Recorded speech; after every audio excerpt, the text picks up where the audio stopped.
lang ba ang gustong-gusto ang sinigang na sobrang lapot tapos maasim? Tipong dito ka nalang kikiligin.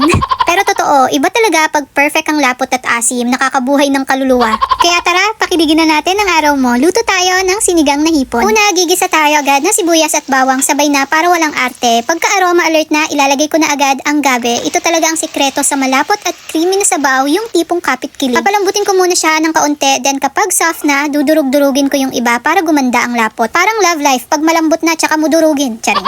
Next na ang sitaw, then dagdag tubig para kumpleto ang sabaw. Antayin lang kumulo at maluto ng bongga. Pag ready na, ito na ang bida. Tantananan, ang hipon. Syempre malinis na yan. Natanggal na ang dumi ng budhi niyan kaya ready to swim in the sabaw. Asim time na, sinigang sa gabi mix, patis, konting asin, adjust lang kung gaano kakilig sa asin. And the last touch, itong cabbage. Huwag maliitin. Ito yung nagbibigay ng fresh crunch sa ending. Ay wow. And there you have it. Your sinigang na hipon na nagpapakilig, nagpapasaya at mapapashocks. Heaven ka talaga.